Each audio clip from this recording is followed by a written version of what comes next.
Kabanata 17. Sagrado ang dugo. Sinabi ni Yahweh kay Moises, sabihin mo kay Aaron, sa kanyang mga anak, at sa lahat ng Israelita, ito ang iniuutos ko. Ang sino mang Israelita na magpapatay ng toro, tupa o kambing sa loob o labas man ng kampo, nang hindi dinadala sa pintuan ng toldang tipanan, upang ihandog sa akin, ay nagkakasala dahil sa dugong pinadanak niya. Dapat siyang itiwalag sa sambayanan. Ang layunin nito'y upang ihandog kay Yahweh ang mga hayop, sa halip na patayin sa parang. Dapat nilang dalhin iyon sa pari sa may pintuan ng toldang tipanan, upang ihandog kay Yahweh bilang handog pangkapayapaan. Iwiwisik ng pari ang dugo nito sa altar sa pintuan ng toldang tipanan. Ang taba niyon ay susunugin at ang usok nito ay magiging mabangong samyo para kay Yahweh. Sa gayon, hindi na nila iaalay ang mga hayop na ito sa demonyo na anyong kambing na kanilang sinasamba. Ito'y tuntuning susundin nila at ng kanilang lahi habang panahon.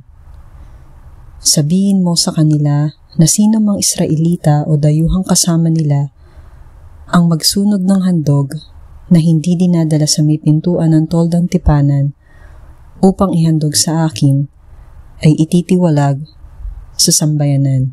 Ang sino mang kumain ng dugo ay kapopuotan ko at ititiwalag ko sa sambayanan, maging Israelita o dayuhan man, sapagkat ang buhay ay nasa dugo at iniuutos ko na dapat ihandog iyon sa altar bilang pantubos sa inyong buhay.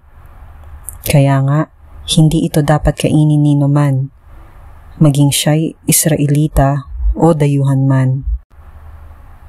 At kapag ang sino man sa inyo, maging Israelita o dayuhan, ay humuli ng hayop o ibong makakain, dapat niyang itapon ng dugo niyon at tabunan ng lupa, sapagkat ang buhay ng bawat hayop ay nasa dugo. Kaya huwag kayong kakain ng dugo. Ang sino mang lumabag dito'y ititiwalag sa sambayanan.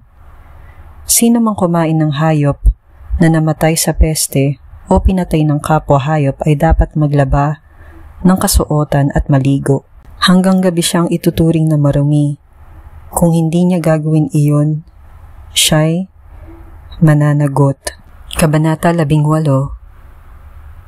Mga bawal na pagtatalik. Sinabi pa ni Yahweh kay Moises, ito ang sabihin mo sa mga Israelita, ako si Yahweh, ang inyong Diyos. Huwag ninyong gagayahin ang mga kaugalian sa Egypto na inyong pinanggalingan o ang mga kaugalian sa Kanaan na pagdadalhan ko sa inyo. Ang sundin ninyo'y ang mga kautusan at tuntuning ibinigay ko sa inyo. Ako si Yahweh, ang inyong Diyos. Ang sino mang tutupad ng aking mga kautusan at tuntunin ay mabubuhay. Ako si Yahweh. Huwag kayong makipagtalik sa mga malapit na kamag-anak. Ako si Yahweh. Huwag kayong makipagtalik sa inyong ina. Iyan ay kahihiyan sa inyong ama. Hindi ninyo dapat halayin ang inyong ina. Huwag kayong makipagtalik sa ibang asawa ng inyong ama. Inilalagay ninyo sa kahihiyan ang inyong sariling ama. Huwag kayong makipagtalik sa inyong kapatid na babae, maging siya'y anak ng inyong ama o ng inyong ina. Ipinanganak man siya sa inyong lupain o sa ibang bayan. Huwag kayong makipagtalik sa inyong apo, maging sa anak ninyong lalaki o babae. Iyan ay kahihiyan sa inyo. Huwag kayong makipagtalik sa anak ng inyong ama sa ibang babae, sapagkat siya ay kapatid din ninyo. Huwag kayong makipagtalik sa kapatid na babae ng inyong ama. Siya ay kagadugo ng inyong ama. Huwag kayong makipagtalik sa kapatid na babae ng inyong ina. Siya'y kadugo ng inyong ina. Huwag kayong makipagtalik sa asawa ng inyong tiyo. Tiya mo na rin siya. Huwag kayong makipagtalik sa inyong manugang na babae. Siya'y asawa ng inyong anak na lalaki. Hindi ninyo dapat ilagay sa kahihiyan ng inyong sariling anak. Huwag kayong makipagtalik sa inyong hipag. Taglay niya ang kapurihan ng inyong kapatid. Huwag kayong makipagtalik sa anak o sa apong babae ng isang babaeng nakatalik ninyo noon. Maaaring ang mga iyon ay kamag-anak ninyo, at iyan ay kahalayan. Hindi ninyo maaaring maging asawa ang inyong hipag kung buhay pa ang inyong asawa. Inilalagay ninyo sa kahihiyan ang iyong asawa na kanyang kapatid. Huwag kayong makipagtalik sa isang babae habang siya'y may regla sapagkat siya'y marumi. Huwag ninyong durungisan ang inyong sarili sa pakikiapid sa asawa ng iba.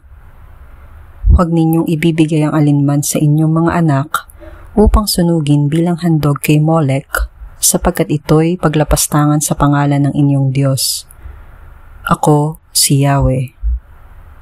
Huwag kayong makipagtalik sa kapwa ninyo lalaki.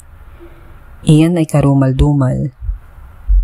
Huwag kayong makipagtalik sa alinmang hayop sapagkat durungisan ninyo ang inyong sarili kung gagawin ninyo ito. Hindi rin dapat pasiping ang sinumang babae sa anumang hayop.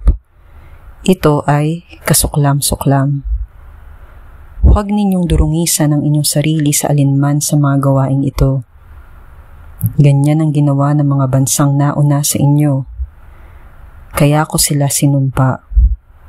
Pati ang lupain nila ay naging kasuklam-suklam. Kaya pinarusahan ko at itinakwil ang mga mamamayan doon. Kaya dapat ninyong sundin ang aking mga utos at tuntunin. At iwasan ninyo ang lahat ng gawaing ipinagbabawal ko, maging Israelita o dayuhan man kayo. Ang mga taong nauna sa inyo rito ay namuhay sa ganoong karumal-dumal na gawain, kaya naging kasumpa-sumpa ang kanilang lupain. Kapag sila'y inyong tinularan, palalayasin din kayo sa lupaing ito, tulad ng nangyari sa kanila. Sapagkat ang sino mang gumawa ng alinmang karumal-dumal na gawaing ito, ay dapat itiwalag sa sambayanan. Sundin ninyo ang ipinag-uutos ko at huwag ninyong gagayahin ang mga kasuklam-suklam na kaugalian nila upang hindi kayo maging maruming tulad nila. Ako, si Yahweh, ang inyong Diyos.